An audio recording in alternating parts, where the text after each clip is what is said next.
The gentleman from Albemarle, Mr. Bell. Speaker, I rise for point of personal privilege. The gentleman has the floor. Speaker, members of the House, I'd like to add my thoughts to those of the minority leader. Anthony Scalia was a Virginian. His father came through Ellis Island, and as has been noted, he was the first Italian-American to sit on the court.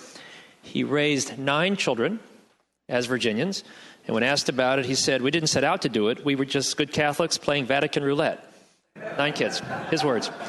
Now, he is not remembered for that. He won't be remembered that he was a UVA law professor, although he was, or a regular visitor to Charlottesville, which he was. He's going to be remembered for his commitment to a judicial philosophy that he largely started and gave intellectual rigor to during his 30-year tenure on the court. And it had a couple of tenets. The first was what we call textualism.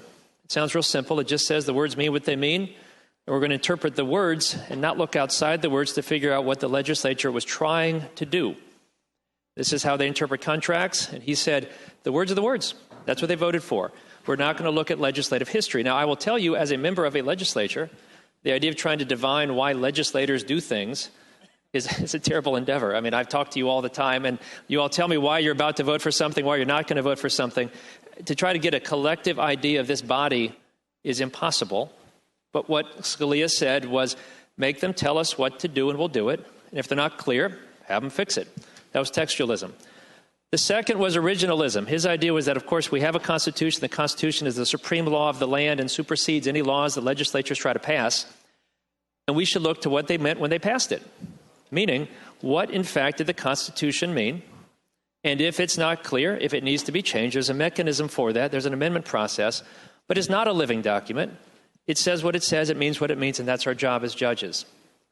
Now, both of these are part of a larger idea of judicial modesty. And what Scalia said in his writings and thought and talked when he talked at public events was he said, it is not the role of 9 unelected judges to settle the hard controversies of this country. We're a representative democracy. We elect people to figure this stuff out. If it's hard for them, it's going to be hard for them. And they will work and bang heads and come up to some new law, some agreement. But we shouldn't be setting policy, us 9 unelected judges. Now, he wrote about this for 30 years. His writings will last longer than anybody in this body. They'll be quoted a century from now by future jurists, future judges, future lawyers. And while they mostly made my friends across the aisle unhappy, he certainly had ones that made us unhappy. He was consistent in his thoughts, and there was an article in the paper that said, and they meant this as a high compliment, he changed the court more than the court changed him, and he died at age 79, believing and writing and thinking the same way that he was when he went in. They meant it as high praise. I thank the gentleman for making the previous motion, and I hope that we will again adjourn today in honor and memory of Anthony Scalia. Thank you.